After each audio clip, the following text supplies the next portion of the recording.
Welcome to Trial Lawyer View, the podcast dedicated to the fierce yet compassionate lawyers who fight every day for justice in the courtroom. Our guests are top trial lawyers and their firms who share their stories and experiences, offering valuable insights into their journey, as well as expert guests who provide actionable strategies and practical tips for personal injury lawyers looking to optimize their operations, enhance client service, and drive growth in their practices. Trial Lawyer View is brought to you by Synergy. At Synergy, we aren't just a service provider. We are a strategic partner for personal injury law firms, seamlessly integrating with law firms to boost efficiency from day one. Outsourcing cumbersome administrative tasks like lien resolution and Medicare compliance to an expert partner like Synergy enables personal injury firms to focus on what they do best. Welcome to the Trial Lawyer Review podcast. Today, I'm thrilled to have Brian Glass join me. Brian is a pioneering trial lawyer and entrepreneur who's made significant strides in the Virginia legal community. As a partner at BenGlassLaw, Brian is celebrated for securing some of the largest verdicts and settlements in the state, including a remarkable $4.2 million auto accident verdict in 2022 and the largest settlement for a child's death in Virginia history. His impressive accomplishments are complemented by his role as president of Great Legal Marketing and his commitment to reshaping the personal injury landscape through innovative practices. Brian's journey is driven by a deep-seated passion for law and a vision to create a firm that not only excels financially, but also aligns with his values and family priorities. Beyond his legal prowess, Brian is an avid ultra runner and dedicated father of three, embodying a holistic approach to balancing professional success with personal fulfillment. In this episode, Brian and I discuss EOS traction, customer experience, great legal marketing, offshore hiring, and strategic planning to have the personal injury practice that you want.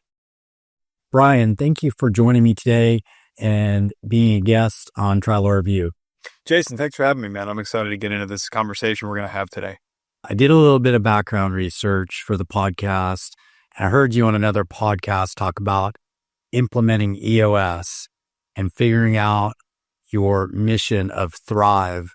Can you explain first a little bit about why you turned to EOS for your law firm? Because we operate on that. I'm a huge believer on implementing that, and I think it's under-implemented or underutilized in personal injury practice, and then also about what Thrive means for you guys. Yeah, great. So EOS is an Entrepreneurial Operating System. It comes out of a book called Traction, which is kind of a heavy read, actually. And if you haven't ever heard of EOS before, like Get a Grip or What the Heck is EOS, or two books that are probably better to start with.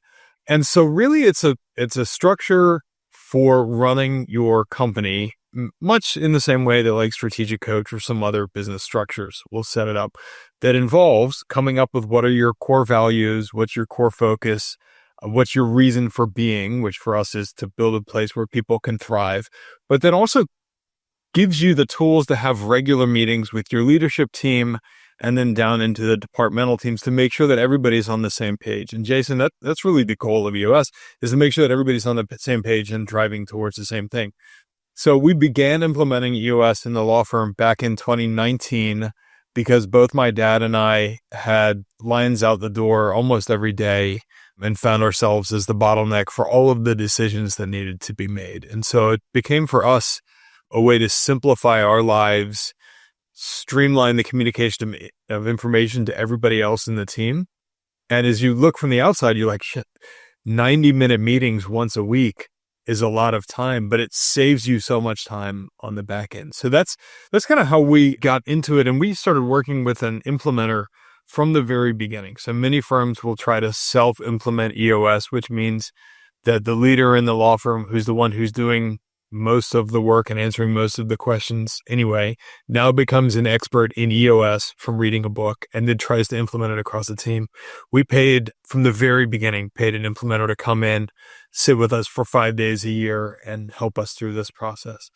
Second half of your question is, how did you get to build a business where people can thrive? And it took probably 2 days, 2 vision building days for us to get there. Most law firms will say something about justice or fighting insurance companies or sticking up for the little guy or something like that. And, for us, like that's the tool that we work with, but really the reason that we're in business is to create better lives for ourselves, for our families, and for our employees and their families. So that's how we really landed on, like, at the end of the day, what we want to do is create a business where the people who come here thrive. And if you do that, then your clients are just de facto going to be well taken care of. So that's how we got there. Absolutely. Well, I wanted to ask you a follow-up on that, but first, a follow-up back to the implementation of EOS. Great advice about having an implementer come in. We did that because it's very difficult, I think, no matter what type of business you're in, to do that yourself, particularly if you're the visionary or depending on what your skill set is, you may not even have the right skills to actually implement it. But once fully implemented, what do you think was the impact on the efficiency of your firm and how it operated? What did that translate into for you guys? So different people, I think, will give you different answers on this. I'm a numbers guy. And so for me, the largest impact was the scorecard, which is your weekly reporting of metrics. And everybody on the leadership team has ownership of a metric. So for us, there are metrics around qualified leads that come in, which is owned by marketing, the cases that are signed, which is owned by departmental leaders. But then down to really the activity-based stuff is what you want to track. So how many demand packages did we send out, right? We have absolute control over that. How long did a case sit? What was the shelf life of a case? We have almost absolute control over that. And so the scorecard helped us dial in what are the activity-based things that we have control over that influence the revenue outcomes. And so most firms will say, we want to grow revenue by 25%. Well, how do we do that? Well, I don't really know. But so the scorecard forced us to break down all of our processes and get quantifiable data on how long does each step take and turn that into revenue. How many new calls do you need to generate a qualified lead? How many qualified leads do you need to generate a new client, right? And then how can you close those gaps? How can you market better and get a higher ratio of qualified leads coming through? And how can you close sales better and get a higher rate of conversion when somebody has raised their hand and says, I have a legal problem and I want you to solve it. So the scorecard by far has been the most helpful thing, at least to me. I think other people would say, having a really good organizational chart, the accountability chart is what EOS calls it, that dictates, like, beyond job description, what is each person primarily responsible for? Because again, what happens in small law firms is somebody comes in, a receptionist or paralegal, and they're good at doing that, but then they're good at doing some other stuff. And so we give them the other stuff. And they're good at doing those two things. So then we give them some more stuff. And all of a sudden, your person's job description is really swelled when you probably should have hired 3 people and kept them doing the thing that they're really, really good at. So the accountability chart's another powerful tool for us. But yeah, I think the scorecard and understanding, like, really, how do you make money? And how do you make more of it? And then what are the things that we need to measure on a week-by-week basis to make sure that all of the things are happening on time? I've talked about that idea of KPIs and metrics and understanding your business with other guests. And particularly, part of what we talk about when we're talking about how we assist law firms is analyzing, for example, how much time paralegals and attorneys spend negotiating and resolving liens. When you start to look at that and analyze that in terms of a business cost, does it make sense for your staff to be doing that versus working with an outsourced partner like Synergy? But many firms don't even have the basics of the KPIs and metrics to even know whether they're successful or not. Forget about operating at peak efficiency and profitability. So that, to me, is what's so sexy about implementation of EOS, is because it gives you that information so you can make the best business decisions for your firm. Yeah, and to your point about bringing in outside partners to make the process go faster, like one exercise that we did early on was I had my brother, who was interning in college, come in and just look at all the cases that we closed in the last 2 years and tell me, when was the crash? When did we sign the case? Was the last date of treatment, the day the demand package went out, the day the case settled, and the day the money hit our account? and we looked for the big gaps, right? And so if you do that exercise and you have cases where it's settled, but we have a lien and it's now 3 months, 4 months while you're trying to resolve that, well, now you've got a problem where either you have to have an outsourced vendor like you guys come in and help you condense that, or you need to put in processes where you're like actually asking for the lien company to set up the file in the beginning of the case, which for a long time we weren't doing, right? And I think so many firms wait until the demand package has gone out to notify a health insurance carrier like, hey, is there a right of subrogation? And that's how you get to 3, 6, 12 months beyond the settlement date where that money's just sitting there and you can't touch it. I wanted to just quickly go back to Thrive because that was something that really called to me, because one of the things that I've been very persistent with is creating the culture here about improving lives. And that starts with our team, giving them opportunities for growth, making sure that they're happy in their careers, doing everything we can to support them, because that in turn means how they look at the mission includes themselves. And as part of that, there's better buy-in. I'm curious if you've experienced that. I mean, it sounds like it from what you said, but how does that translate into the team doing everything they possibly can for the clients that you serve?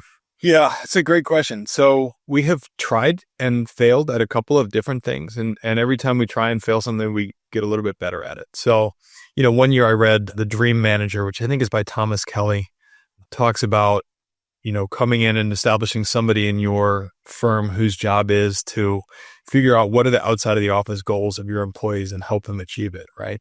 And the feedback that we got from the team is, well, I don't want to tell you that my goal is to run a marathon, because then if I don't run a marathon, I'm afraid you're going to judge me on it. So, that was not a great exercise. It didn't have great results for us.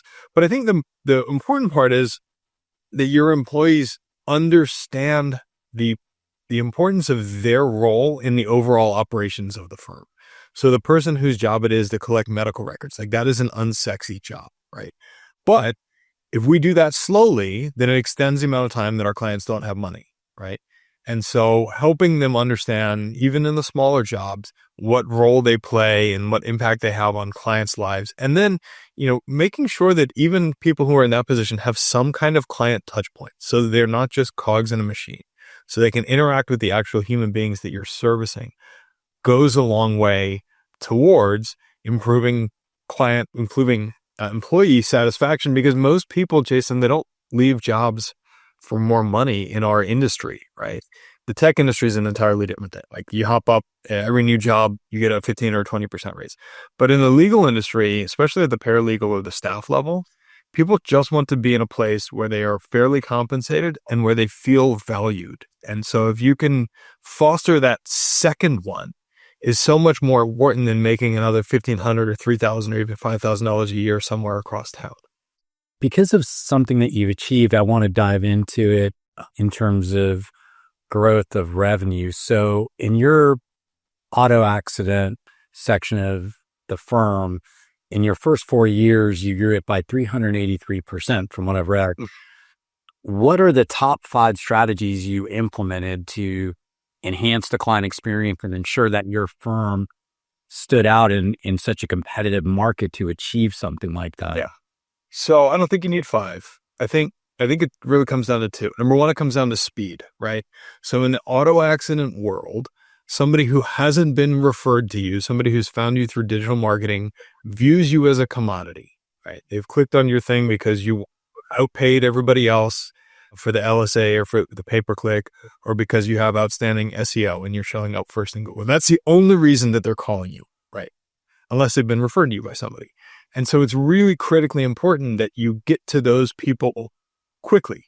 My friend Jason Hennessy does a survey every year of how long it takes law firms to respond to forms that they fill out on their website.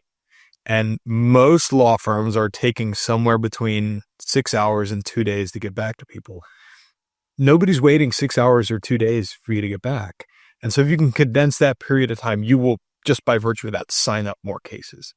And then, figuring out what is it that people actually want. And for a long time, I thought people wanted to come into the office and sit down face to face with the lawyer that was going to be handling their case before they sign a retainer. And COVID showed us that is just not true, right?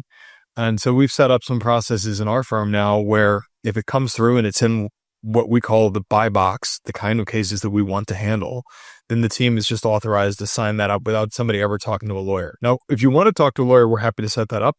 Most people actually don't want to talk to you. So that was one of the two important levers that we pulled to increase the number of cases coming through and increase the number of revenue.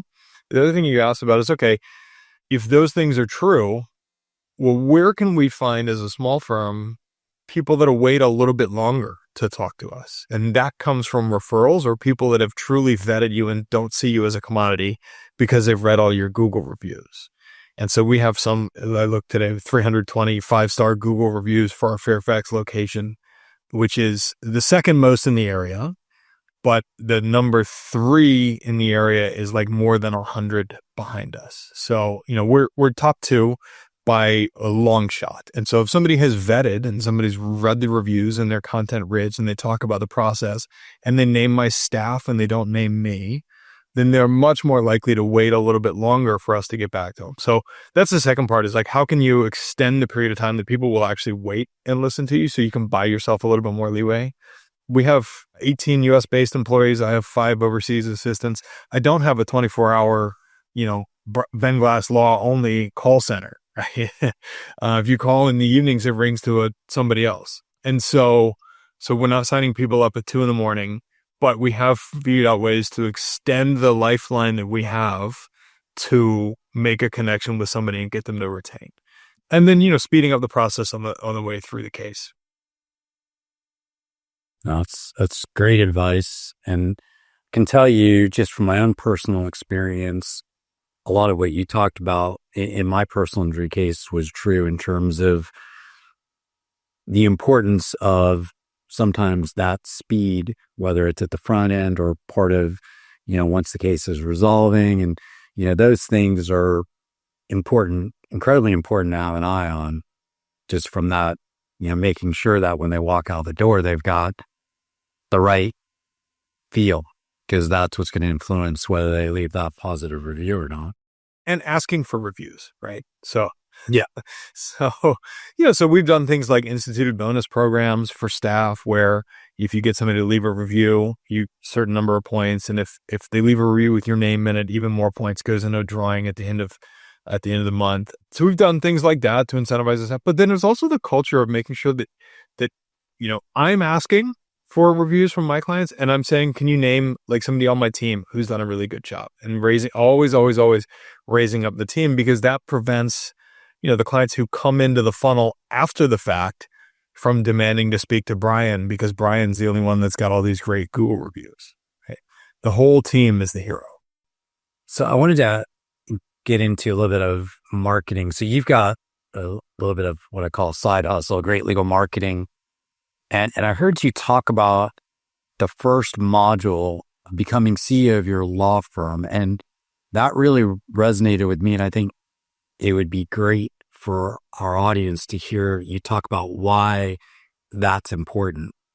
So I think CEO of your law firm in your life is a term that gets thrown around, especially with lawyers. Like there's all kinds of conferences now that will teach you to be the CEO and stop being a lawyer. And that's not what we mean. What I mean when I say become the CEO of your law firm in your life is you are the chief executive and you get to decide what you want to build and what role you want to play in that law firm.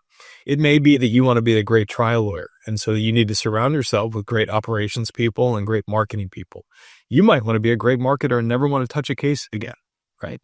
If you want to run a good, well-functioning firm, you need somebody who will try cases, or you need somebody who you can refer cases out to be tried.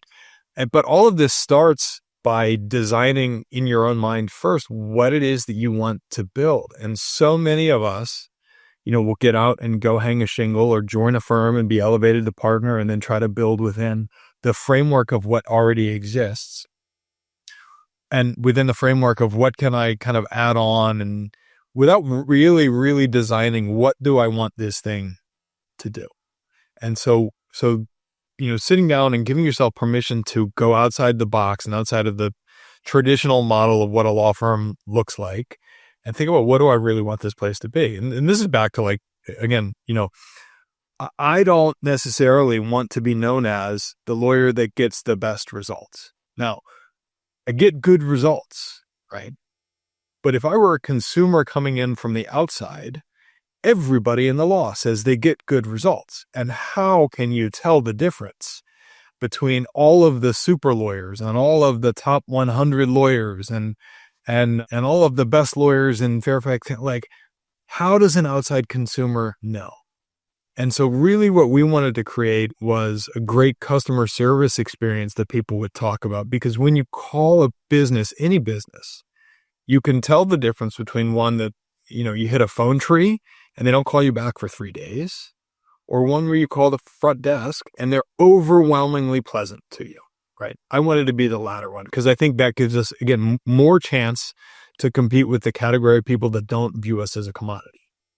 Well, and but what you were talking about gets back to part of traction, which is right people in right seats. And if you, as the person visioning, and if you don't think through those things, and you may have people in the wrong seats, which is problematic if it's you at the top of the firm, so that idea, that's why I wanted to ask you about that, because I thought that idea is probably a bit foreign and probably isn't thought about all that often. And I want to ask you about great legal marketing because I want to know what it provides to law firms. But I asked you that first because I thought that was such a different way of thinking and approaching. So I love the idea that you've incorporated that into great legal marketing. What is that entity and what does it provide to law firms? Yeah. So we are a coaching and consulting and mastermind program for owners of solo and small law firms in a consumer-facing practice. Anybody from personal injury to criminal defense to bankruptcy to family law to estates, trust and estates. That's kind of our niche. And we are really good at taking the lawyer who's doing somewhere between $500,000 and $1 million, $500,000 and $1 million in revenue, and growing them up until about $5 million.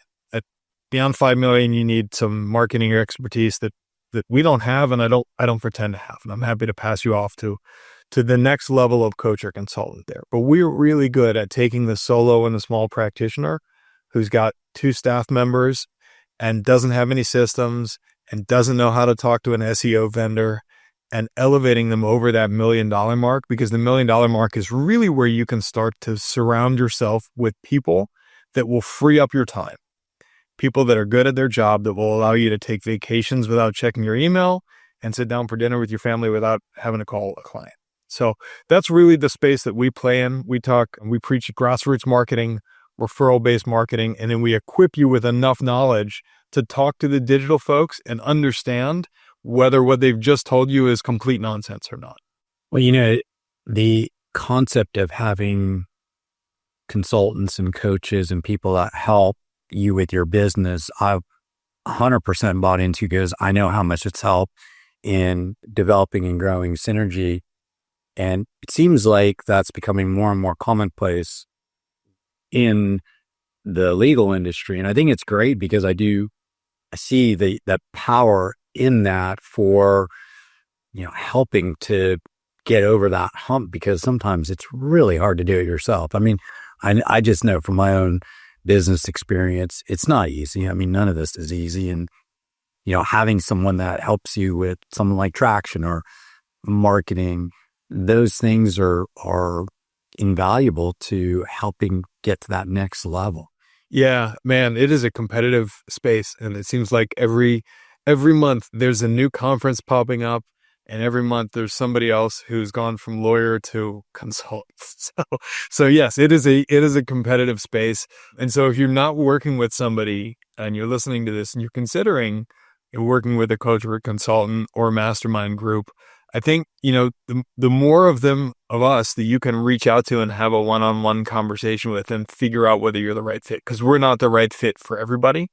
The thing that I think makes us a little bit different is we don't sell any services. We don't have a digital marketing company on the back end.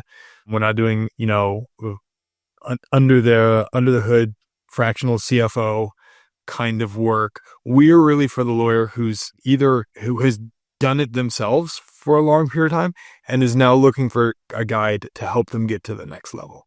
Yeah, great.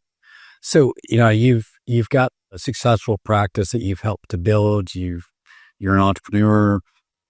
How have you used what you've learned to tailor your own marketing message to resonate with potential clients and reflect the values and unique approach of your firm that you've talked about? Yeah, so I think the marketing message that we try to get out is the customer service marketing message. So, and this is an EOS thing, right? Well, the EOS marketing, what are the three things that make you unique? Well, for us, our three uniques on the auto accident side is we find all the pots of money that are available to you from all the insurance carriers. We help you hold on to as many of those dollars as you can with subrogation and outstanding medical bills and all that stuff. And then we really focus on the third, which is we make this drop dead stupid simple for you as a client, because everybody in Northern Virginia is busy. Everybody has a high paying, stressful job and 3 kids. They got to get to soccer practice. And the last thing you want to do is become an expert in insurance law. And we are. And so those are the 3 things that we focus on when we're making a sales pitch to a client. And we make sure that we say that in every sales conversation. Hey, here's the 3 things that we do really well. Right? We find all the money, we help you keep it, and we will simplify your life. And that's our pitch.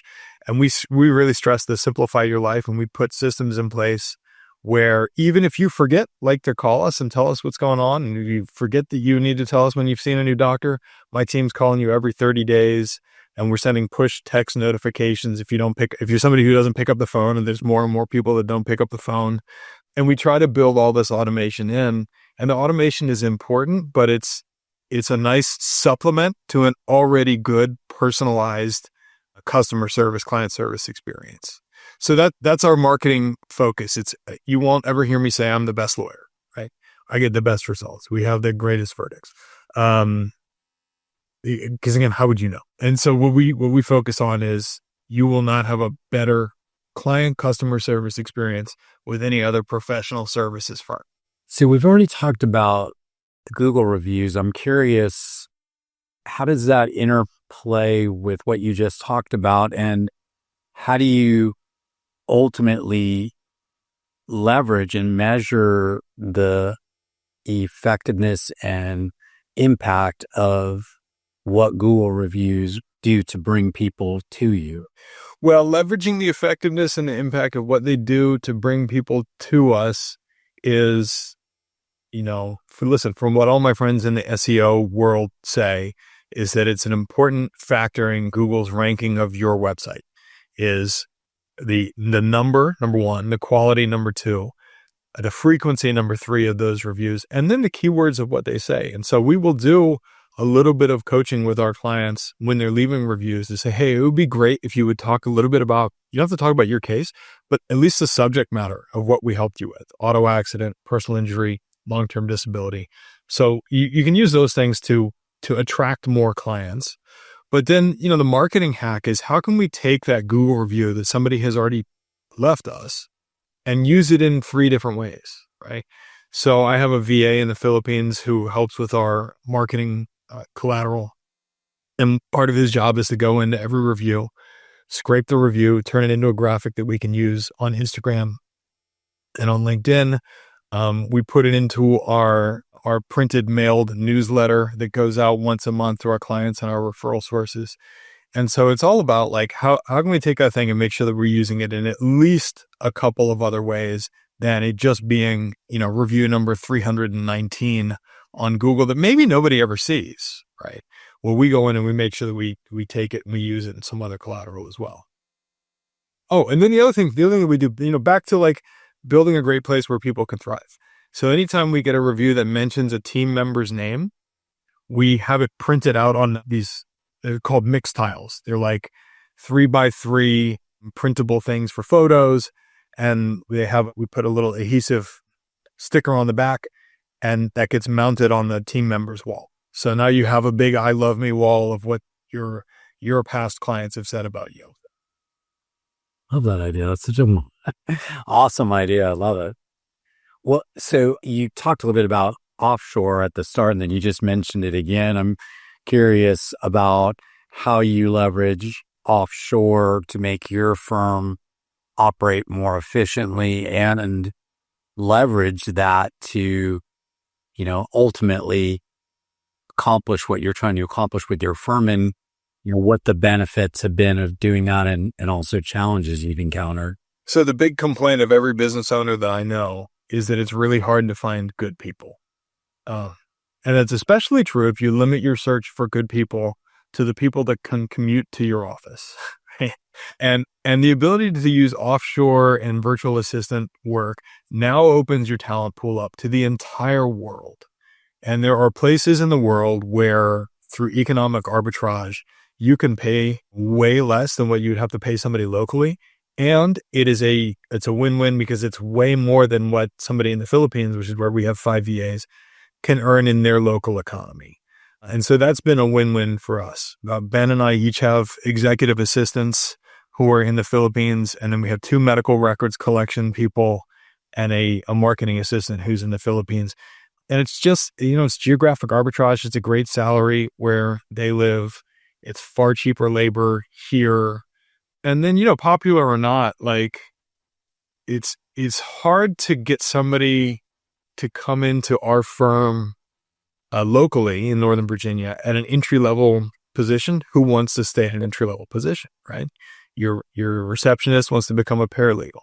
Sometimes your paralegals want to become lawyers. Everybody wants to move up to whatever the next thing is, which is great. Like that's the American ethos and the American dream.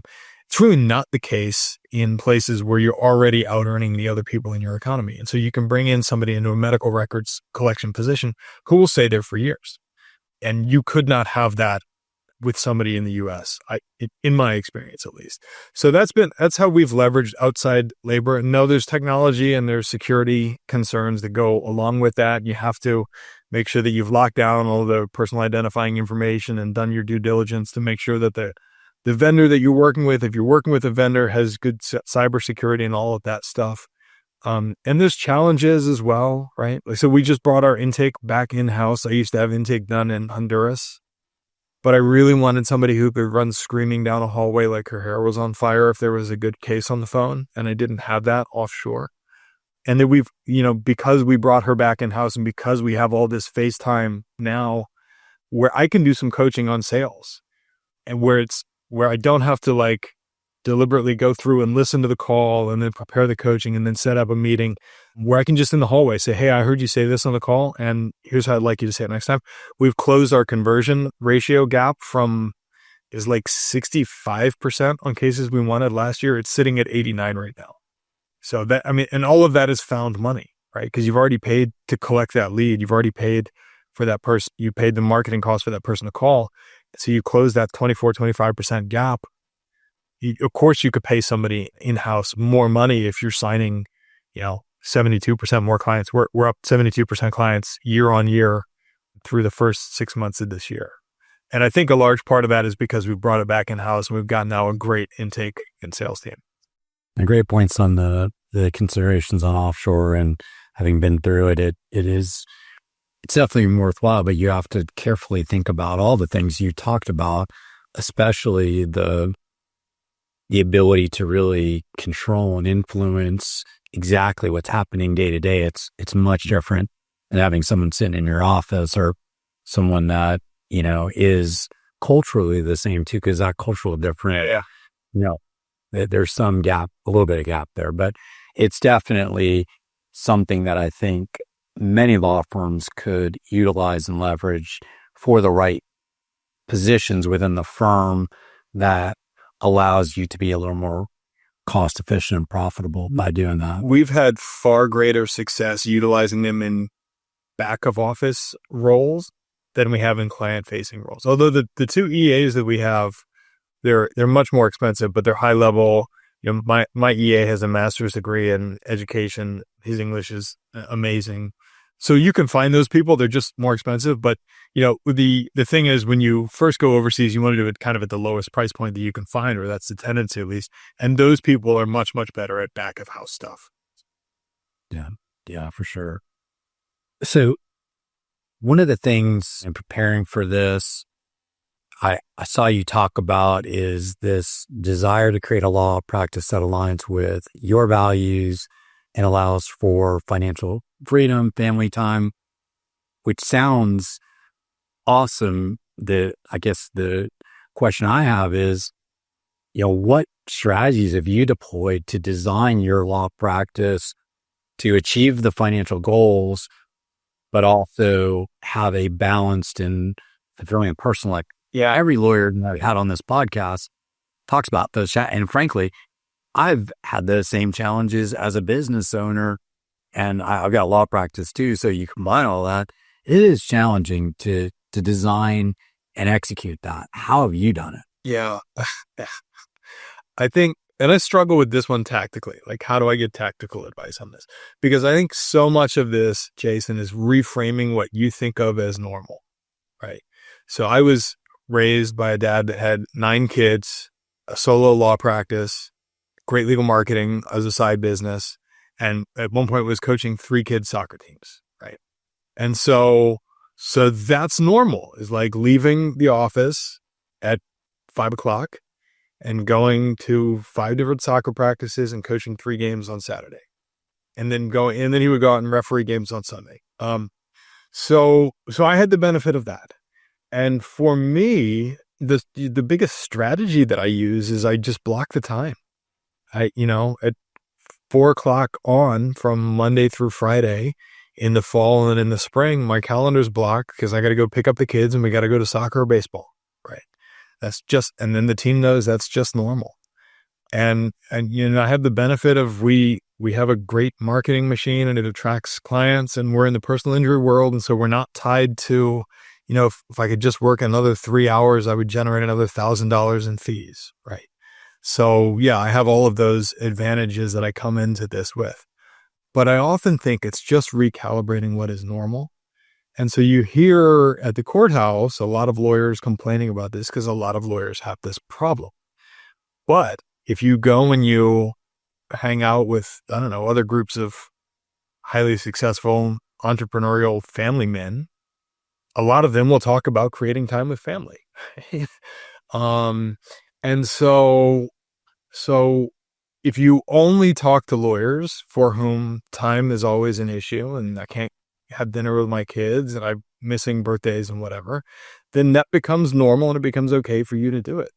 And so, I really don't know that I have tactical advice on that other than it's helpful to block it on your time, have the expectation that you're not answering the phone, and running a business that's, running marketing through business that supports the rest of it.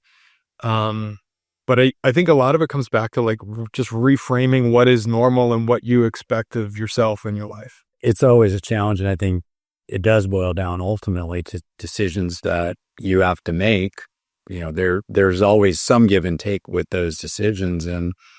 But if you think about it long term, what it is that you want, creating that situation is possible, but it's got to be intentional, which is what kind of that's what called out to me when you were talking about it, was just how many people really are intentional about what they want that in. I know I wasn't, my kids are older now, so I can't go back and redo it. I wish that I would have been more intentional about that so that I could have changed, missing a practice here or there or missing a game here or there. And I was pretty good about it.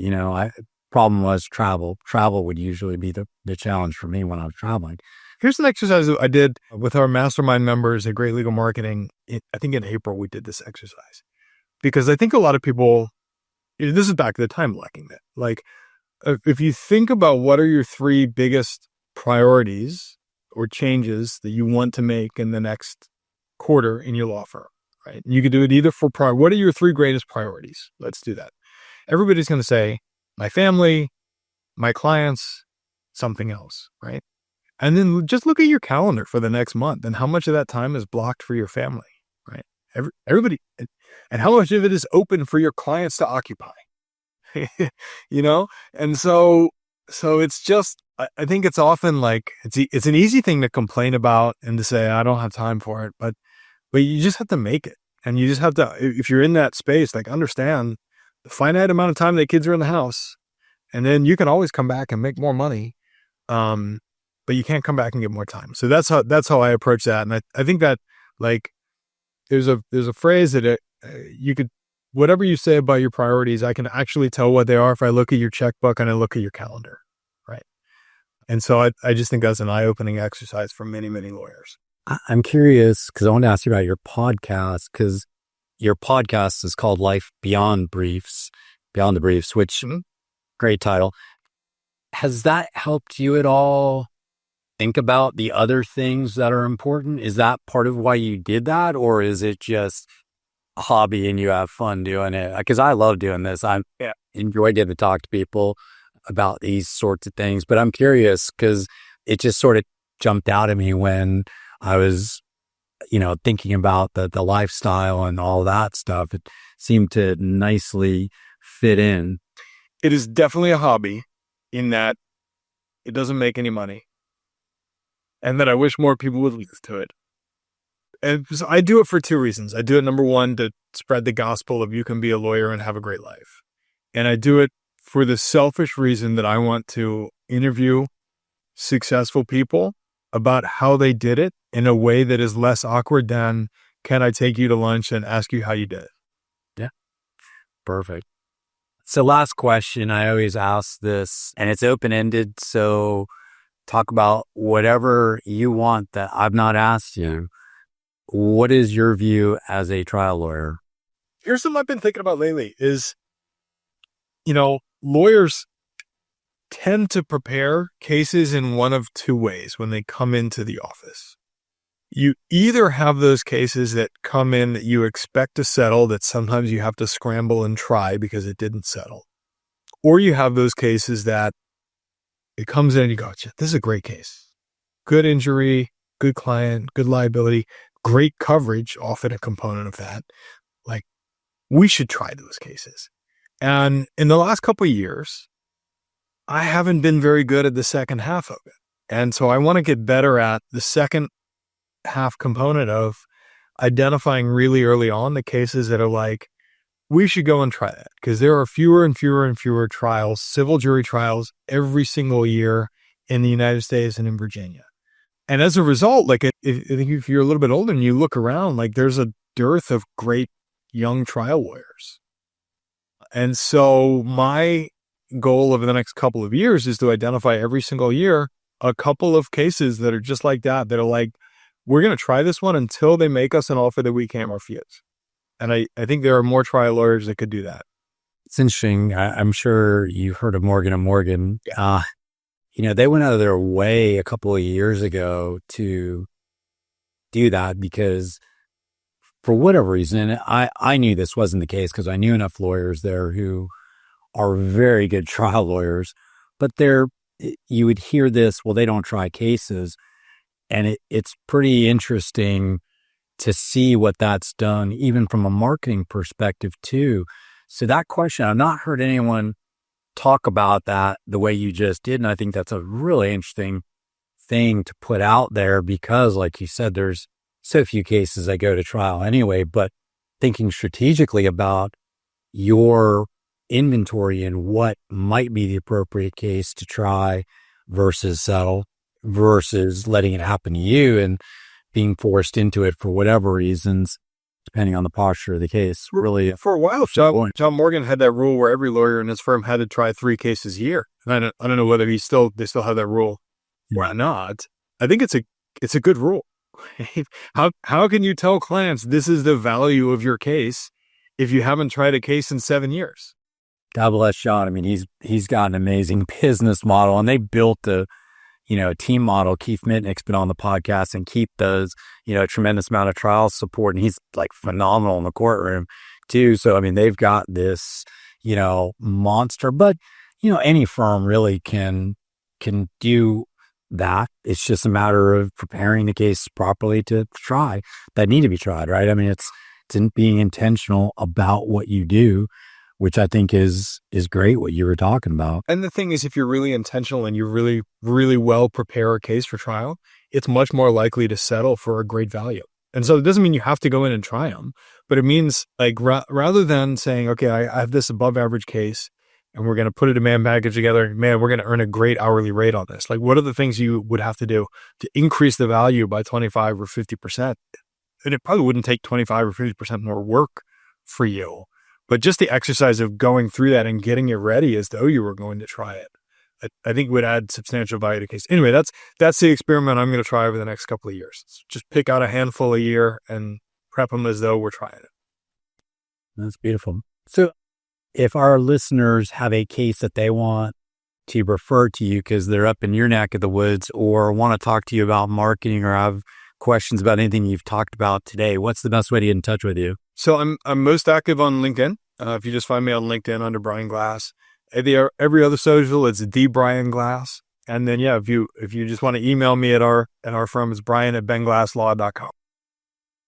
And we'll include all those links in the show notes for today's episode. Brian, phenomenal conversation. Thank you for joining me today. Thank you for having me. Here is another episode of Trial Lawyer View. We hope you enjoyed today's guest and discussion. Tune in to our next episode for more helpful insights from fellow trial lawyers and practice experts. This podcast is brought to you by Synergy. Visit partnerwithsynergy.com to learn more about how Synergy can free your firm to focus on what it does best.